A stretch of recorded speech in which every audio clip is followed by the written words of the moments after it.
see those pictures there? It was just like watching television. Well, that's how the President of the United States described one of the most dramatic military operations in recent American history. And this is the sitting President of Venezuela being escorted by US officials in handcuffs. On Saturday, the US bombed Venezuela and captured its President, Nicolás Maduro. This story, however, did not begin that night. It began months earlier. In August, quietly and without headlines, the CIA sent a small undercover unit into the country.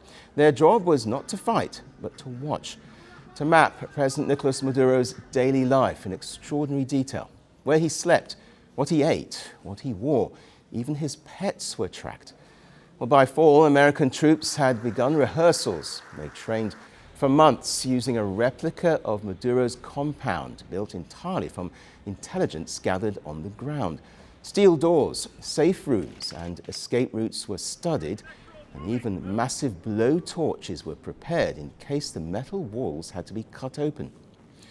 When inside Washington, a small group within the Trump administration was working in parallel.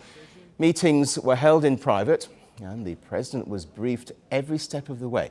September marked a turning point. The United States began striking boats that it claimed were carrying drugs. At least 35 vessels were hit across the Caribbean and Pacific, and 114 people killed.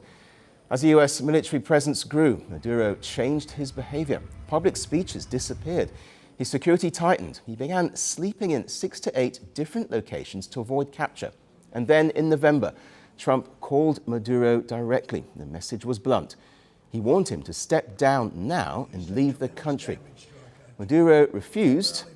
By mid-December, the plan to capture him had a name. It was called Operation Absolute Resolve and involved more than 150 aircraft and personnel across intelligence and military agencies. The US Congress was not informed and secrecy was total. There was an initial green light 4 days earlier, but the mission was delayed due to weather. They wanted clear skies and they wanted surprise. Then at midnight on Friday, the order finally came. What followed was an assault by air, land and sea lasting 2 hours and 20 minutes. US aircraft struck Venezuelan air defense systems. Cyber warfare operations cleared paths in the sky and on the ground. F-35 fighter jets reportedly destroyed aircraft on the tarmac after defenses were surprised. At around 2 a.m. in Caracas, helicopters moved in. Modified Black Hawks and Chinooks flew low, barely 100 feet above the water, to avoid radar detection. They did come under fire. One helicopter was hit, but it kept flying.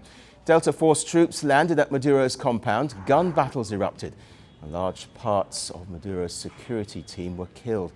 At least 40 people died across Venezuela, and as the troops closed in, Maduro tried to flee to his steel-reinforced safe room. He reached the door, but could not close it in time. Trump later said he got bum-rushed so fast.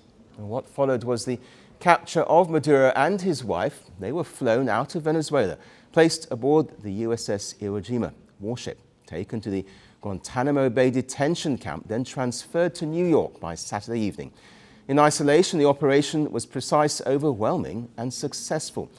But what comes next is uncertain, because removing a sitting president leading an authoritarian government is one thing, but reshaping a nation is another matter altogether.